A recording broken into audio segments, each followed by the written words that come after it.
So a lot of guys want to know how I went from this to this to this to this. Let's talk about it. Hey guys, what's up? Welcome back to the channel. Welcome back to the 720 Drop Lab. I'm back in the garage and you guessed it, I am back on the 720. Today, let's talk ground effects, side skirt edition.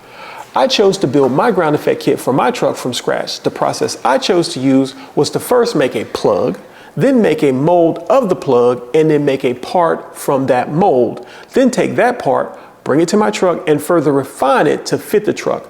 At that point, what I really wanted was a universal part, a side skirt that I could use on the driver's side and the passenger side, because they are a little different because the fenders flare before and after the wheels. So, in order to make my side skirt, you're going to need 3 measurements. The first measurement, you're going to need to measure from the front wheel to the back wheel. On the insides, I came up with 7 feet. Then you're going to need the angle for the bottom of the lip inside of the door frame and the angle of, I guess, what you would call the top of the rocker panel. So once I gathered all those measurements, I used those to make my plug. And I'll tell you what the measurements are for the plug. Let's go. This is the side skirt. Let's talk about how it's made. Actually, what it is 3 pieces of MDF bolted together. Now, the way I went about making it is I took these first 2. Now keep in mind, it has to be bigger and we're going to cut it down in sections. So I took these first 2, bolted it together, and then I cut a 55-degree angle on this side. Now I used a job site table saw because that's what I have. So I cut the 55-degree angle and then I mounted it to this bottom piece, which was bigger. And then I came in here and I cut a 75-degree angle 2 inches from that edge where they're bolted together. So from here to this corner, it's 2 inches. Once that was done, I went back here and I cut a 60-degree angle all the way down. And if you flip that up, that's the side skirt. Same as right here.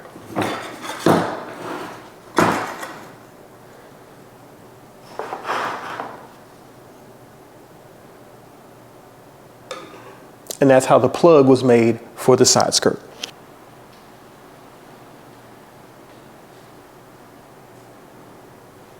So now let's talk about the products you're going to need in order to make these side skirts. The first product is a mold release wax. This is the mold release wax I went with. I'll try to link these products below. If you want to get them, you can. I got this off of Amazon, and it's basically a wax, wax on, wax off. You use 2 coats on your mold or on your plug so the fiberglass doesn't stick. So you put this down first. Then you're going to come behind that with this next product, which is called PVA. This is basically a liquid plastic. You can spray it on, you can brush it on. When it dries as this kind of green film. And then once you pull your part out, you can just rinse it off. Like I said, it's water soluble. Then you're going to come in there with this gel coat. Now this is no wax gel coat. There's gel coat with wax and no wax gel coat. The difference is with no wax gel coat, this gel coat is meant to go inside of the mold. It's meant to be covered with fiberglass resin. Once it's covered and deprived of air, that's what causes it to harden. Gel coat with wax goes on the outside, and then the wax inside of the gel coat floats to the top, again depriving it of air, allowing it to dry. I picked up this, I think it's Bondo brand fiberglass. I got this from Walmart. That's all you needed. And then of course, we're going to need some fiberglass mat. You want a chop strand mat. You don't want the woven mat. That's for flat parts. These parts are curved, so you're going to get the chop strand mat. And then I also use some of this air conditioning metal tape. And of course, painter's tape. And you're going to need some tools. The tools I have, these are the tools that you're going to use to roll the bubbles out of your fiberglass. That's very important. And you're also going to need some foam. I got this foam, and then I also have some sheets of foam, which are 16th inch thick. It's like a sheet of foam. You get it at the craft store, you can cut it. You're going to need that too. So once you gather all that stuff, oh, one other thing, you're also going to need some, I got this aluminum strap from Lowe's. You can see where I bent it. I use that along with this strap for my brackets. Again, I'll try to link all this below. This is what I use to mount it, because my kit is actually bolt on. So you can bolt it on, put it on, take it off. And the other thing I used was the thin gasket. I don't know if you've ever seen where the guys put the fender flares on the cars and they use that little rubber gasket. I put that gasket on there too for a finished look. So again, I made my plug. It's 7 foot long. And then of course I covered it with the wax and then the PVA gel coat, fiberglass and all that.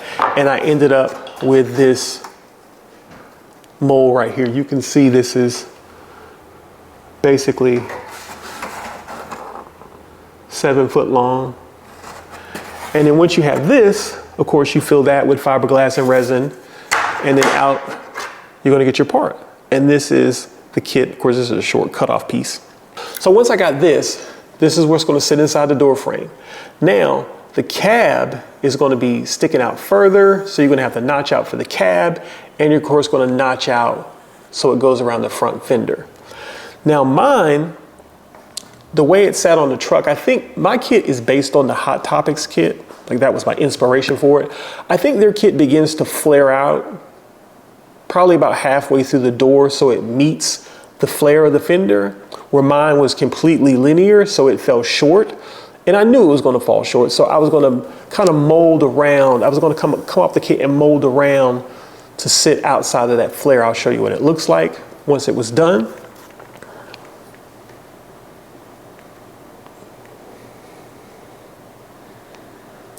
But like I said, once I notched out for the cab and the fender, I actually used hot glue to glue the kit onto the truck in the position I wanted it. And then I went and I created the brackets and bolted it down. Then I was able to take the glue off. Also inside of the door frame, there are 3 mounting points, and I drilled holes through the kit into the door jamb and used riv nuts to mount the kit inside of the door frame. I can show you what that looks like too. If you notice, the bed of the truck sits higher than the cab. So what I did to keep the kit in line is once I got the side skirt mounted on the cab, I took a paint stick, put it up against the bottom of the kit, and I glued it to the bottom of the kit and the tire. And then with hot glue, and then I set that kit on there, lined it up, glued it, and then mounted it. Then I could take that off so the kit is completely straight from front to back. Now here are some mistakes I made along the way that if I had known, of course this was my first time ever working with fiberglass on this scale, that I wish I would have known before I started, which would have saved me some time, so I can tell you those things to save you some time. When you create your plug, remember, whatever your plug looks like is what your part's going to look like. So if your plug is rough, or it has scratches in it, it has divots in it, that's all going to be transferred to your mold, and it's going to be transferred to every part. So you want to make your plug, you want to make it as good as you want your part to be. It will save you a lot of time. What I did, once I made my plug, I actually covered it in sanding sealer. And I want to think the sanding sealer is oil based. So I could have went right over that with the wax, but I had the holes where I had screwed it together, and I could have just filled those holes, which I should have did, fill those holes, primered it, wet sanded it out till it was smooth, and then made the mold from there. But I didn't. I decided to cover it with painter's tape. That was my first mistake. Because if you look here, all of those, I don't know if you can see that, but every single bit of tape, you can see it in this part. You can see the tape. It looks like it's still covered with tape. So you're going to end up having to sand all of that off. That took a lot of time. You know, I think you can see it on this one better. You can actually see the tape. I don't know if you can, yeah, you can see the tape on there. There, you can actually see that. You can see the tape. Like you can actually see that little tab of tape in the video too. That's on the part. So it transfers all that. So you have to end up sanding that off, and it's just making your part thinner and thinner. So by refining your part as smooth as possible before you make your mold, it's going to save you some time later down the road. And another thing, when I made this bigger mold for my side skirt, I didn't add a lip to it. And what I mean by a lip is I mean like this. See this part, it has a lip on it. That gives it some rigidity. It doesn't flex. Unlike this one, it just flexes. But it was good enough to make my part, and I'm happy with it. You know, if I had to go back, I would have added, you know, a lip to it. Once I had my side skirts mounted, again, you can see where they kind of fall short of the fender. I had to notch out of the side skirt because the fender flared out. So what I did to build that up is I actually used this foam right here. And I just actually added that foam to the fender to build it up, and then put fiberglass, or not, I'm saying, I put the foam down first. Then of course you need to put tape over it, and then you build your fiberglass on that. And then once that dries, you can take it off, and it kind of mimics the shape of the fender. And then after that, I just, like I said, refined it with body filler, more fiberglass to get the shape out of it that I wanted. But it was, you know, it gave that profile of the fender. It added that profile of the fender to the kit. And that's what I wanted to do. Now, once the kit came out of the mold, you have to kind of look at this. This is like, it came out of the mold like this. This is the, you have to think, just imagine it's being 7 feet. And it had the ends on it already. What I did was I took that 7-foot piece and I cut it. And then I put this one, they're like this. So this is the bed and this is the cab. So those inside pieces used to be the outside pieces, because I knew at the fender had a little angle to it. It wasn't straight like the bed in the cab. It had an angle. So I needed to incorporate that angle inside. So what I did is, after it was mounted, you know, this was kind of open, and then I took some of that, I guess it's plastic cardboard. I don't know if you ever know what I'm talking about, plastic cardboard. And then I put fiberglass, resin, mat onto that. Took the kit pieces. I actually took the kit pieces and turned them up and pushed them down into the fiberglass and let that dry. Then took it out, shaped it, and then I had the closed ends. You can see it right here in this video where it's closed in. Then I was able to put that back on the truck. And again, like I said, just refining it, sanding it. I used a couple of coats of high build to sand it all out smooth. In order to make the kit, so I could use this gasket that I talked about earlier in between the kit and the truck, because I didn't want the kit to scrape the truck and, you know, cause rust. In order to use that, I measured the gasket, and it needed a 1/16 inch gap in between the kit and the truck. And I needed to build up this edge a little bit to have something to stick to. You can kind of see that edge. I needed to build up this edge a little bit in order for that gasket to have something to stick to. So what I did, I found some 1/16 inch foam, kind of like the foam I showed you earlier, and it was a sheet, and I just cut it in strips, put it on the truck, put the tape over it, took the kit pieces, notched it out probably 1/8 of an inch. So it was an 1/8 inch gap between the truck and the kit, and then filled that with the fiberglass body filler, let that cure, and then when I took it off, smoothed it down.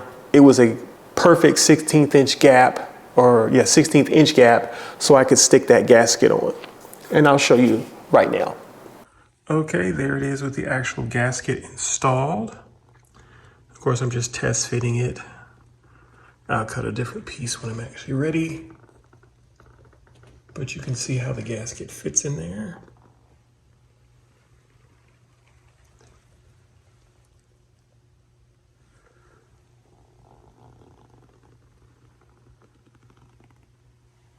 So, like I said, we still got to do this section, that section, where it wraps around the bumper. We got to do from here all the way around to the valance, and it's just wash, rinse, and repeat. Hey guys, thanks for watching the video. I appreciate it. Remember to like, comment, subscribe, share the video. If you have any questions, list them below. I'll do my best to answer it. So until next time. Rock the spot. Show me how many watts you got. Make your system can rock the spot. Show me how many watts.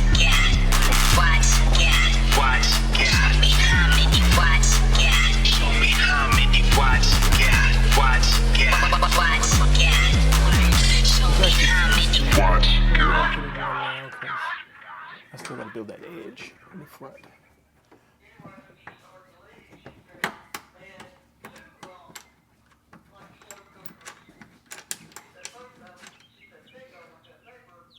Oh, is that? Really?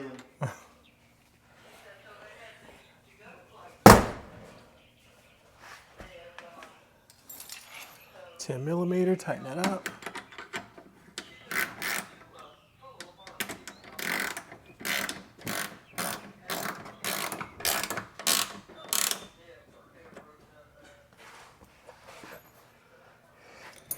Then we should be able to put this one here.